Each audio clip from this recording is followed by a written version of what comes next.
Thank everyone. Welcome to the Learning Curve, a Geriatrics Professional Development Series. My name is Lauren Jones, and I am the Geriatric Scholars Program Manager at the GRECC here in Los Angeles. This is our first webinar in a two-part series. The topic today is Keys to Effective Leadership, and our speakers will be Drs. Ronni, Chernoff, and Judith House. This series is sponsored by the Employee Education System, EES, in collaboration with the Consortium of New York Geriatric Education Centers, the Arkansas Geriatric Education Center, and the Geriatric Scholars Program, which is funded by the VA Office of Rural Health. The presentation will last approximately 45 minutes with a question and answer session of about 15 minutes. Please type in your questions under the Q&A tab on Live Meeting, and the presenter will verbally answer your questions in the order in which they were received at the end of the session. If necessary, you can raise your hand by using the Q&A tab. The hand icon is located on the far right-hand side. This session will end promptly at 4 p.m. Eastern. If you have any further questions for the presenters, please send them to me at lauren.jones@va.gov, and I will forward them to the speakers. To receive CME, CEU, and to complete your registration, you must contact your Vision Satellite Coordinator to request a registration evaluation form. Fourth, you can find your Vision Satellite Coordinator's name at the following address: daw.ees.lrn.va.gov/1923, or from contacting me directly for that information. Now I would like to introduce our speakers for today. Dr. Ronni Chernoff is the Associate Director for Education and Evaluation for the Geriatric Research, Education, and Clinical Center at the John L. McClellan Memorial Veterans Hospital in Little Rock, Arkansas. She is Director of the Arkansas Geriatric Education Center, Professor of Geriatrics in the College of Medicine, Professor of Health Education and Health Behavior in the College of Public Health, and Director of Education in the Donald W. Reynolds Center on Aging at the University of Arkansas for Medical Sciences. She received her BS in Nutrition from Cornell University in Ithaca, New York, and an MS and MED in Nutrition from Columbia University in New York, and her PhD from the University of Pennsylvania in Philadelphia. Dr. Chernoff has been the recipient of over $7 million in grants and contracts. She has also been a prolific author and editor. She has edited 5 books and published 43 abstracts, 44 journal articles, and 110 other publications, including book chapters, invited reviews, and other articles. Her books include Health Promotion, Mention in the Elderly, Geriatric Nutrition, a Health Professional's Handbook, with a 4th edition anticipated in 2011, and 2 editions of Communicating as Professionals. Editorial boards of 6 peer-reviewed journals. She has been involved in many other professional activities at the American Dietetic Association, the Gerontological Society of America, the National Institute of Aging, the Administration on Aging, DHHS Public Health Service Committees, the Surgeon General's Office, VA Healthcare Reform, Health Resources and Service Administration Bureau of Health Professions, National Academy of Sciences Institute on Medicine, and the Center for Medicare and Medicaid Services, to name some. The second speaker today is Dr. Judith L. Howe. Dr. Howe is the director of the federally funded Consortium of New York Geriatric Education Centers, one of 48 in the nation that provides continuing education and faculty development programs in geriatrics for healthcare workers. She is Associate Professor in the Brookdale Department of Geriatrics and Palliative Medicine at the Mount Sinai School of Medicine.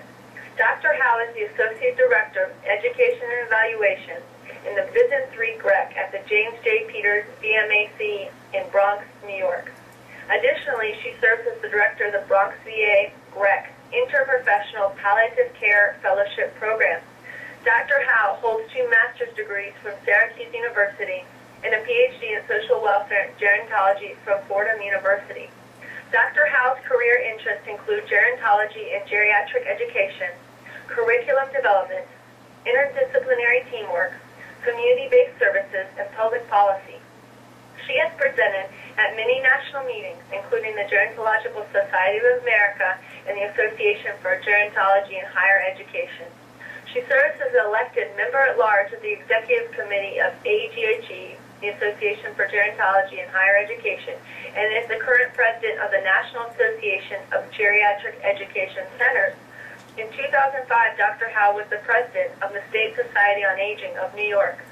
She has published on a range of gerontological topics in gerontology and geriatrics education, the Journal of Social Work, in End of Life and Palliative Care, and Journal of the American Geriatric Society. Dr. Howe is a fellow of ArkGEC, the Gerontological Society of America, and the New York Academy of Medicine. With that said, it is my pleasure to welcome Drs. Ronni, Chernoff, and Judith Howe. Dr. Chernoff? Yes, I am here. Thank you very much, Marc. Let me just say one thing before we get started. There's been a lot of background noise on the line, so if everybody could just mute their phones, I think that would make it easier for everybody else. Okay, I am going to talk about effective leadership and periods of leadership today, and this presentation was for collaboration with Dr. Howe, and she will be here at the end of this to answer any of your questions. So the objectives of today's presentation are to describe how to navigate team members through effective negotiations and discussions, particularly of team members' roles, apply open and frank discussion strategies amongst members that serve to build commitment and confidence, and recommend opportunities for leadership among team members. Leaders are born, are not born, they are made, and therefore anyone can develop the skills to be an effective leader. It's not something that you necessarily come by naturally, but something that is certainly people are capable of learning. Leaders help teams to meet their potential and accomplish their objectives, and the other part of this particular webinar series is going to be on managing team dynamics. So I'm going to talk briefly about some of the issues of teams, and in the next webinar, which will be on May 4th, Dr. Howe will elaborate on that. A team is much more than just a group of people. We have, over the years, gone through discussions of multidisciplinary teams, interdisciplinary teams, transdisciplinary teams, and I'm sure before too long someone will come up with another term for this. But there is a major difference between multidisciplinary teams and interdisciplinary teams. So it's not just a group of people. It's a group of people who are interdependent with each other and are committed to a common goal. And perhaps one of the really important things that I want to say this afternoon is that the role of leader can shift among all of the members of the team depending on the setting, the situation, and the problem to be solved. Teams tend to maximize human resources and have a synergy that creates an environment that allows all the members of the team to do some risk-taking. In a sense, it's a good cover for risk-taking behavior that may be experimental, that may be something that somebody wants to see if it makes things better. There are a lot of things that may be going on that different members of the team can take leadership roles in. Leaders do tend to set the direction of their organization and sell their vision to team members, but part of selling a vision is also being open to suggestions from others on different ways that one may approach this. Vision has to do with what the ultimate goal is, what the program, organization, project, clinic, class, whatever may look like at a selected time in the future. So vision is really working towards an ultimate goal that has some kind of a defined outcome. Leadership requires being willing to assume certain responsibilities and be the cover for risk-taking and be the one to take the group's concerns to a colleague. Being a leader is actually more than just fun and games. It is not.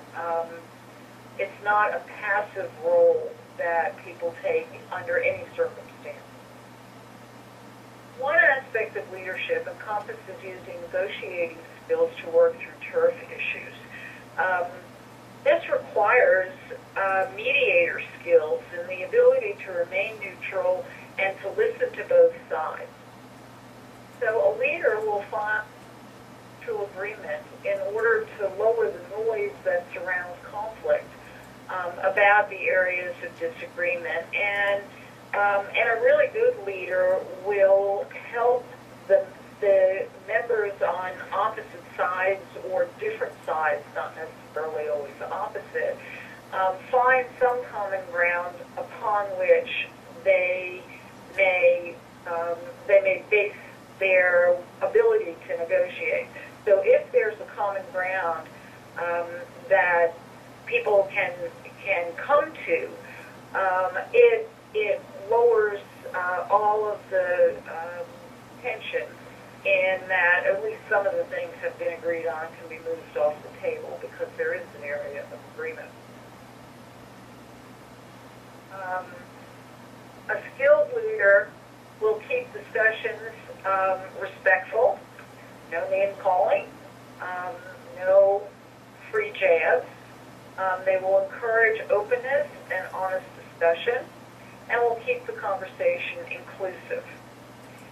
I think it's important to keep the perspective that the VA, in fact, has been way, way, way ahead of most healthcare institutions, schools,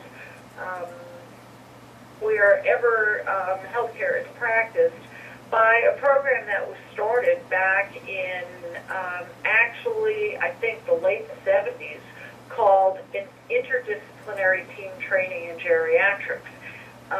And the whole concept of delivering health care to elderly patients clearly requires an interdisciplinary team with a fluid leadership. And this was started by the VA and grew enormously through the 80s and into the 90s. And the VA decided at some point that this was part of our institutional culture, and the specific interdisciplinary team training activities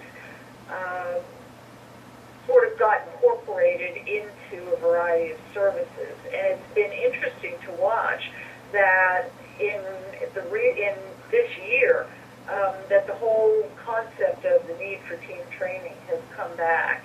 And having been around for some years, it was really interesting, the kinds of dynamics and the kinds of discussions and the kind of negotiation that went on with those teams in the interest of providing better care to our elderly veterans. A skilled leader will also create leadership opportunities for team members, and part of what our approach to this is here in our GRECC and GEC is that people have responsibility for different projects, and when that project is being discussed, they are the team leader, and they will take the reins of the discussion and of bringing people into the conversation. And so leadership is not necessarily a static role, but in fact may be something that is fluid amongst a group of people. We recognize that in interdisciplinary healthcare teams, members bring different areas of expertise to the table. and each one of them has something to contribute, and each one of them wants to feel part of the team and wants a sense of ownership and an opportunity to contribute.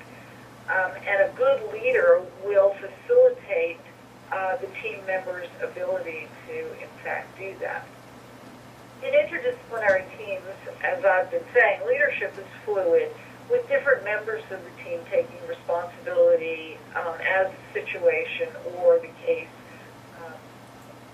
shifts, changes, and patient goals may change, team goals may change. But one of the really strong hallmarks of effective leadership is to understand when to lead and when to let others lead. Okay, so leadership functions encompass a variety of activities and strategies. The first thing is to help the group keep focus on goals and not digress, as we tend to do, because then you lose sight of where it was that you were going, and you may not ever get there. A good leader has the ability to make changes as the program evolves, and recognize that the focus of team activities needs to shift on occasion.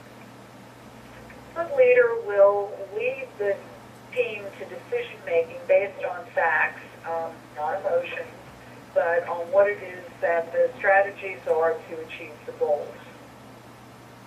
A good leader will train members to work with the team. It's when you have, for example, a new employee, how is it that that individual is going to become incorporated into what it is that the team does? And it's really the leader's responsibility to assure that that happens.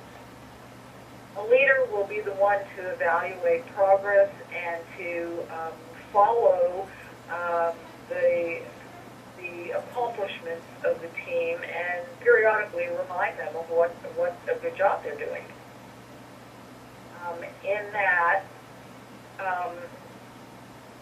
leaders can coach team members and maybe the counselor, and they help people develop their own leadership skills by giving them clues and strategies as to how to do that.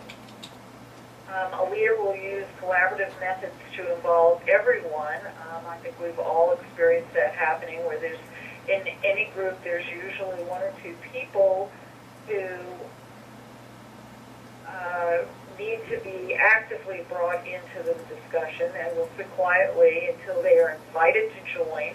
And part of that responsibility is the leaders to not only recognize it, but to facilitate it.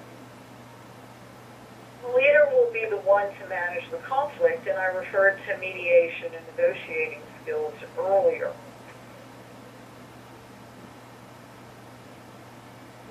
Okay. A leader works on building communication pathways, and I am going to talk about communication in a little bit later in this presentation, because I think that's one of the hallmarks of being a team leader. But the leader will also advocate for things that the team members actually need and be their advocate. A good leader will also share information with the members of his or her team.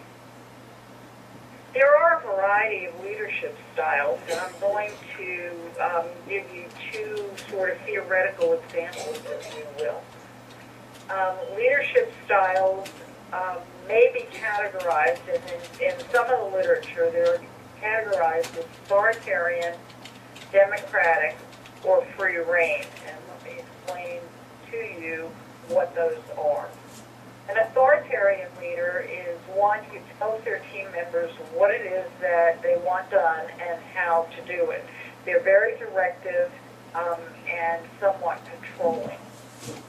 A democratic leader is one who will present the problem to a team member, to the teams, and involve and solicit input from their members in the decision-making process. So they tend to be much more democratic and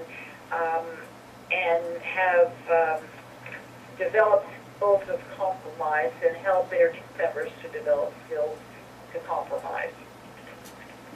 Free rein leader is one who allows the team members to make the decisions, who puts the problem on the table and lets the team members go at it to solve the problem, and is more what I would call laissez-faire.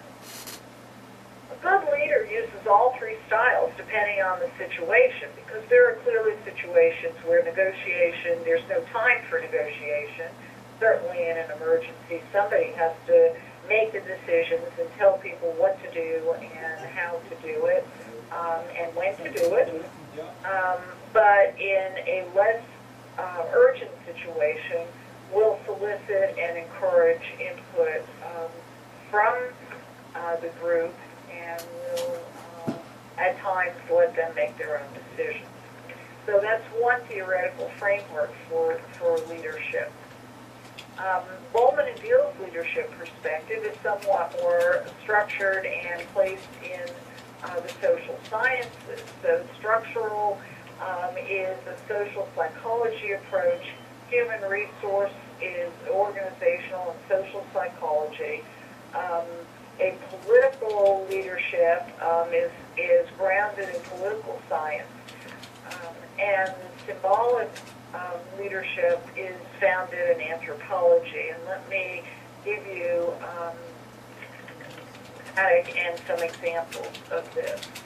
So this is the framework, the Bowman and Beale's leadership perspective framework, and you can see that the center part of this, the working with others, self-management, and working with systems, is more or less what I've described to you in the other terms of leadership, but it has been reframed with the structural, the human resource, the political, and the symbolic frame. So it's just a different schemata, and it is a different theoretical perspective on leadership. Structural framework focuses on the structure within the environment and how to implement things. An effective leader in this type of framework could be considered a social architect whose leadership style is analyzing the problems and designing a solution.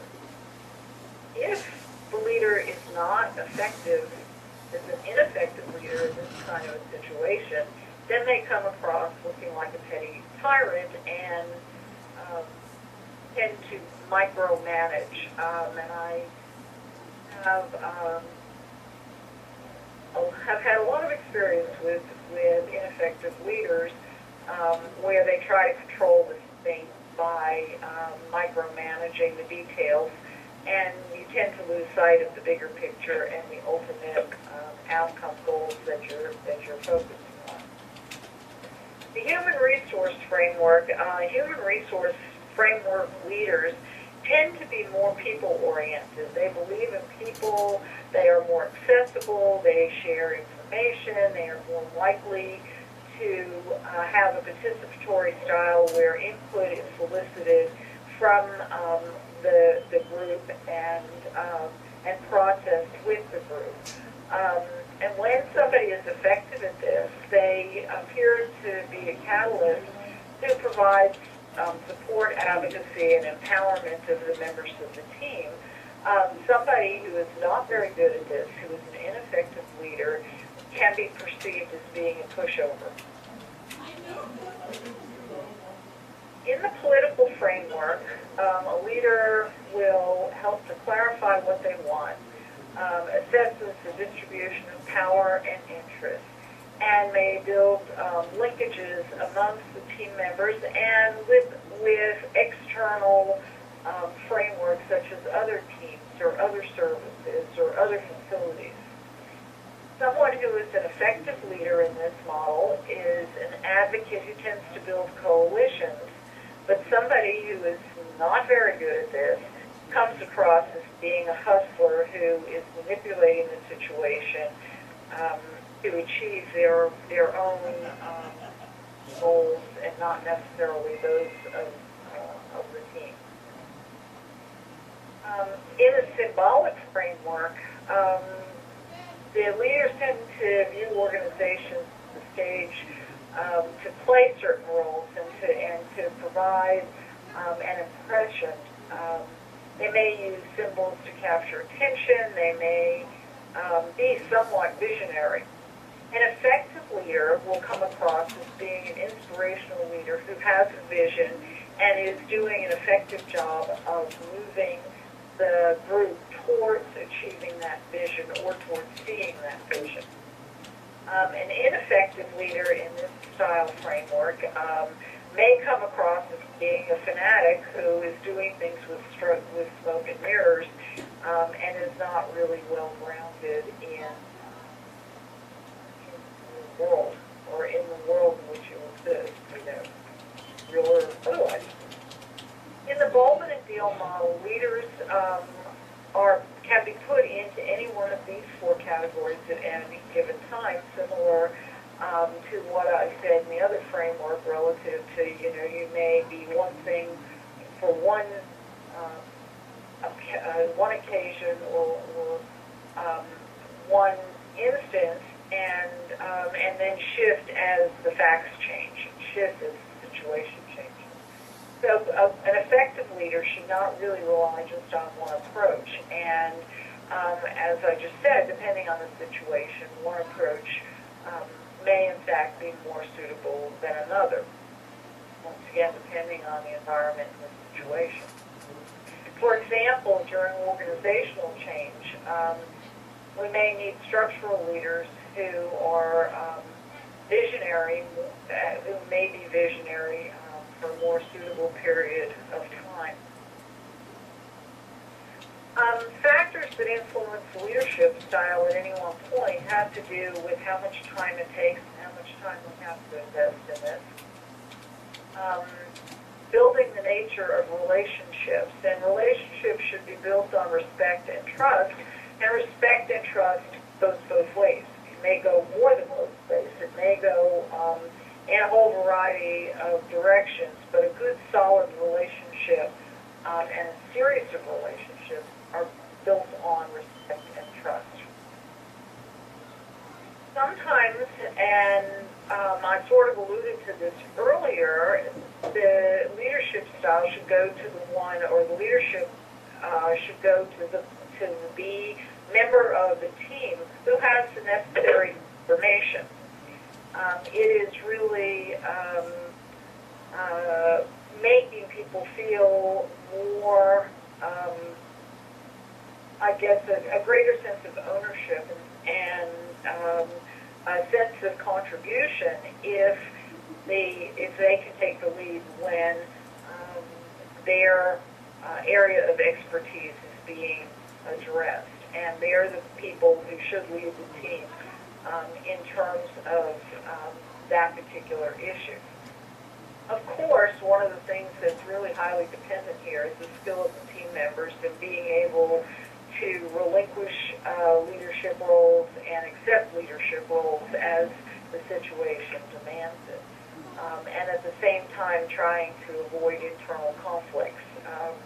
Personalities sometimes insinuate their ways into the way the teams relate to each other, and a skilled leader should be able to head that off before it becomes something that in fact takes the group off of the track on which they are headed. Internal conflicts are just what I just described to you, are often just personality. Not everybody likes everybody else in the real world, which is sort of unfortunate, but it does happen. The stress level that's going on within the environment, right now there's a lot of stress free-floating in the air, and people handle stress in different ways, and a good leader will recognize that and try to mitigate their reactions to stressful situations. I mean, here we are with facing a government shutdown. And a lot of people are having a lot of stress over that, depending on where they work and what their roles are.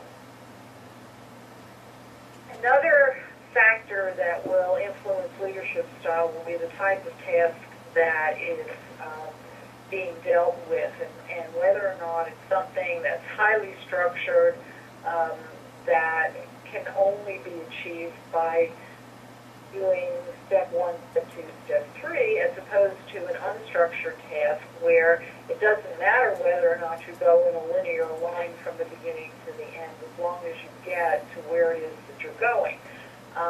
Sometimes that's really hard for some people. Some function a lot better in a structured environment. Others become very creative and may come up with really creative problem-solving ideas in an unstructured environment, doing an unstructured task. The task may be complicated. It may require multiple layers of input of information, particularly in our elderly patients and in providing patient care to them, because they don't just have one problem, they have multiple problems that require input from multiple healthcare professionals who are sharing information with each other so that they are able to come to a positive outcome or a good conclusion. A simple task may be handled by one person, and there may not really be a need for a leader or for group input. But everything, I think, that we encounter in our practice from one day to the next has a component of these different types of tasks, and some are bigger than others depending on the situation. And a good leader will recognize that and will be able to really lead people where it is that they need to go and set priorities and work on finding some solutions as collective groups. And of course, there's always the laws or established procedures. In healthcare, we have a lot of evidence-based guidelines on how to do things, and life really is simpler when you follow the guidelines, and you may achieve the outcome, a positive outcome, with much more ease. But, part of the way those evidence-based guidelines came to be is often through trial and error and comparison and seeing what works better and what it is that will lead to a successful conclusion with a minimum amount of stress. Excuse me. Positive leadership uses rewards to motivate. And those rewards may be a variety of things. It may range from, ordering pizza in for lunch to supporting people to go to meetings, to participating in some kind of fun event, or, who knows, taking time off. But we can motivate people using positive rewards, kind words, and giving credit where credit is due, and that sometimes gets lost in our day-to-day practice. Negative leaders come across as domineering and superior and tend to use penalties to get things done. Have a vision of somebody standing over you with a ruler slapping their hands. That's not really going to motivate a whole lot of people to do anything. Leaders who use a positive style are considered, quote-unquote, real leaders. They are much more popular, and people are much more willing to follow them because they recognize that there's a lot of beneficence in what it is that they're doing. Leadership behaviors may also be categorized as considerate or structured or in a variety of other ways. So let me just define this. Considerate leaders are concerned about the needs of their teams. They tend to be more sensitive to shifts in allegiances and and in a comfort level that team members have to have for the leader to bring them along. They tend to build teamwork, help with problems by support, be it as a group or on a one-on-one basis. Structured leaders tend to be more task-oriented and lead or perceive that they lead by keeping people safe. And there are a variety of ways that leadership per se can either both reward and or sort of punish people. It can be positive or it can be negative. And clearly an effective leader is one who's going to be positive a whole lot more of the time than somebody who's going to be negative. Part of leadership is goal setting, and the goals that are set by the leader of any group should be realistic and attainable. One of the things that we try to do around here is to set goals that we think we can exceed, because it makes everybody feel like not only have they achieved the goal, but they've gone above and beyond. And we always try to set things up so that we are setting the situation up to be successful, as opposed to setting the goals so high that the team members will feel like that they have failed in achieving the goal. So we always try to set things up not only for success, but to exceed our expectations. And the end result of that is that everybody comes out of it feeling really, really good about what it is that they've done and willing to tackle more. The goal should focus on improving the organization. How can we do things better? And the group per se should be involved in setting these goals, should be looking ahead towards what it is that they can make their situation, their problem solving, their environment better. And when the goals are set, then strategies should be developed to achieve each individual goal. Sometimes I think that people get confused between what are goals and what are strategies. And if you take it even further, what are tasks? But a goal should be an overriding, out on the horizon, falling into the vision category, and the strategies should be what it is that you're going to do to get to that goal.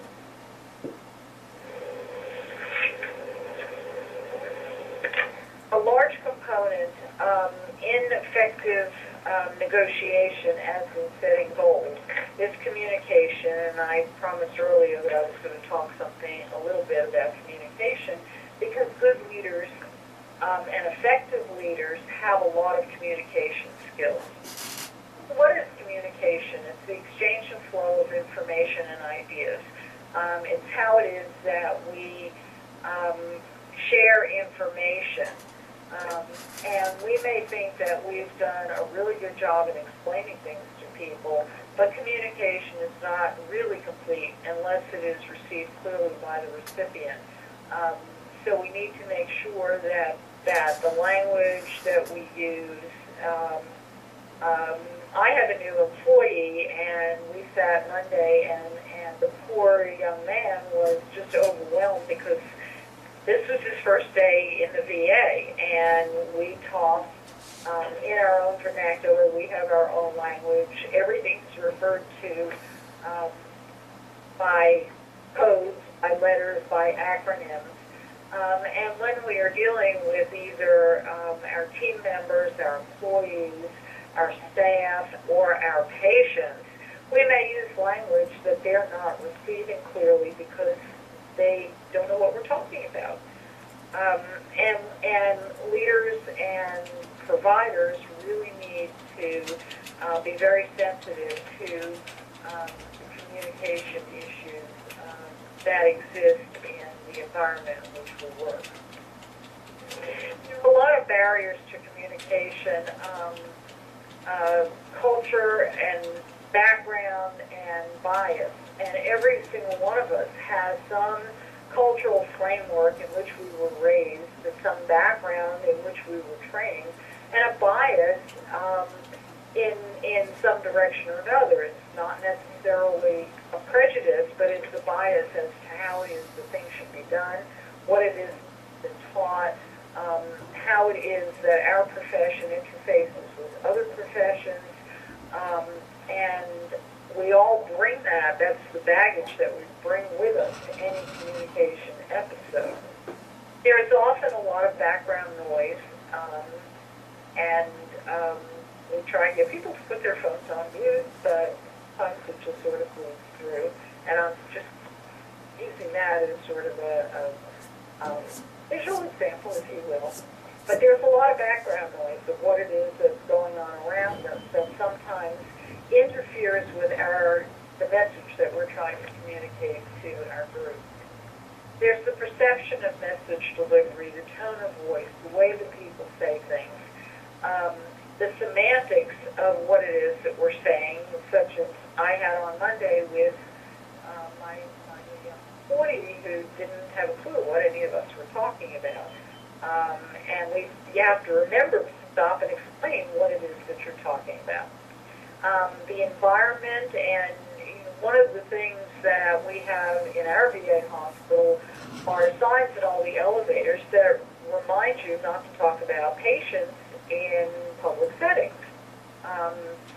Our environment is particularly sensitive to personal information, and particularly those of our patients. And sometimes it just gets away from us.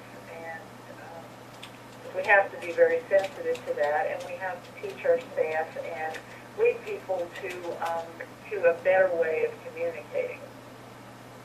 Sometimes we give too much information. I fear that's probably what it was that we did around here on Monday, that you give somebody so much information that they shut down. It's a very important issue when you're trying to teach patients something, because they don't know what we're talking about to begin with, and too much information sometimes shuts the system down, and it happens in groups as well. We don't need to talk about what was on the news last night when we're talking about a patient care episode or a team negotiation that is going on.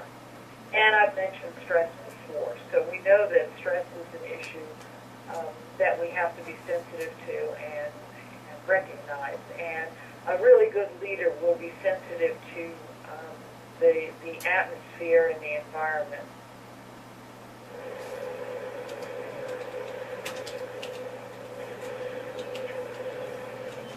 Have an added challenge in that every discipline does speak its own encoded language. We use acronyms and abbreviations that are unique to our profession. Some years ago, we did a program here on looking at health professional groups as different tribes and trying to get them to communicate with each other, because we all speak different languages, or certainly dialects of a language that we sometimes forget. We use a lot of abbreviations for things, and other members of the team may not, in fact, understand what we're talking about.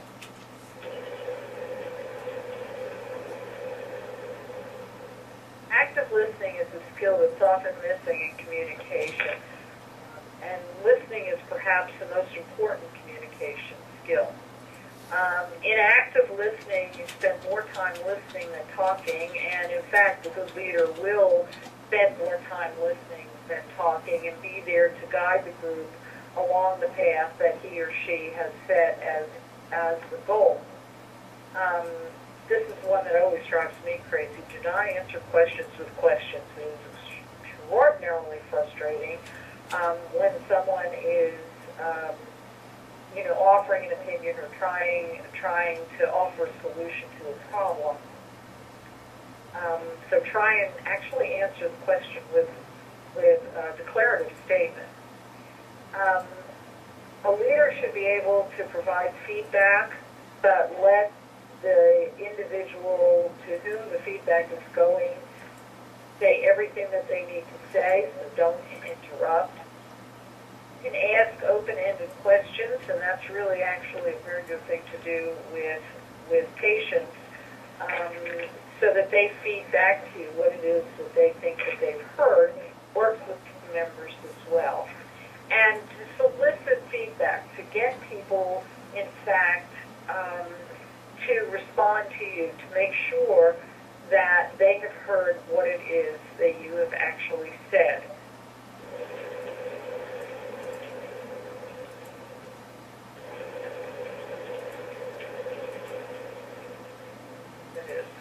Okay, you can use nonverbal communication, and I think that nonverbal communication in any kind of setting is much more powerful than I think that we actually think that it is. Making eye contact when you're talking to your team. Facial expression should be warm and inviting, and scowls should not be allowed. Using gestures, engaging with whoever the speaker is at any particular time by leaning towards them or putting all of your attention on that individual, while at the same time staying within the bounds of respectable space. So I've given you a lot. One of the pieces that Dr. Howe gave me was some thoughts on leadership, which I share with you, that a real leader has no need to lead. He or she is contented to point the way, which I think is actually very profound. The task of the leader is to get people from where they are to where they have not been, and in some instances can't even imagine that they would ever be going. And never tell people how to do things. Tell them what to do, and they will surprise you with their ingenuity and their problem-solving skills. So that is the last slide, and I believe that we have about 12 minutes for discussion and for questions. And Dr. Howe, if there's anything that you would like to add,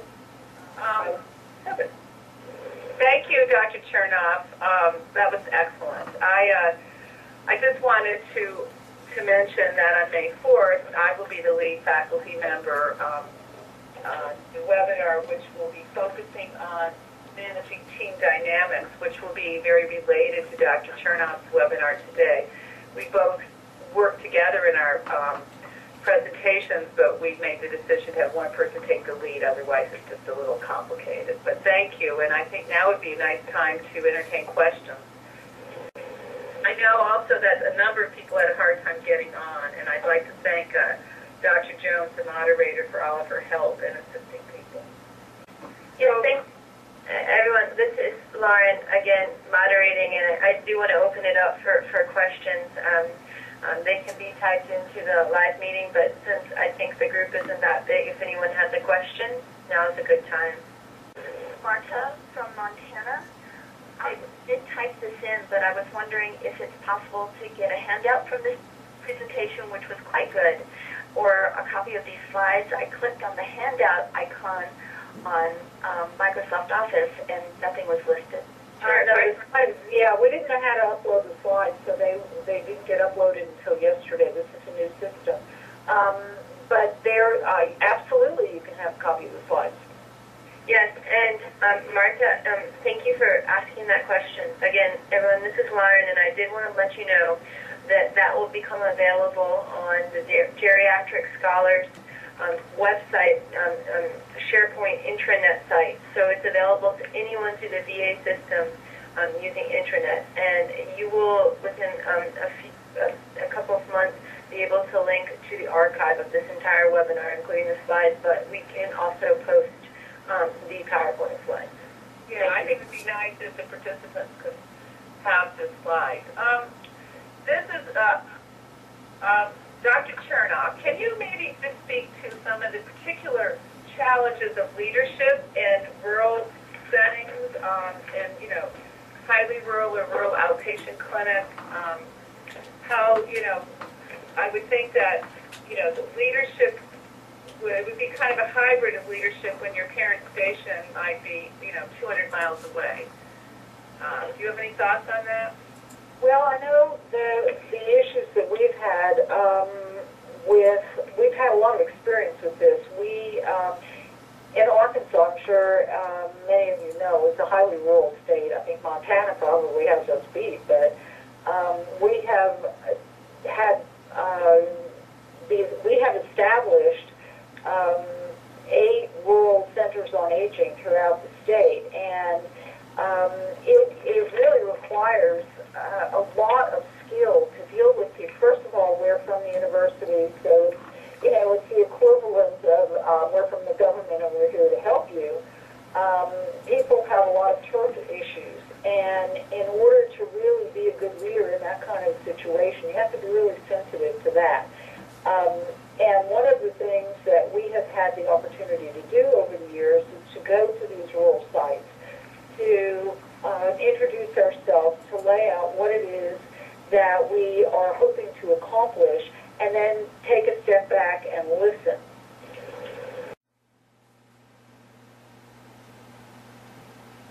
On behalf of the geriatric scholars, I would like to thank you, Drs. Chernoff and Howe, for this great presentation.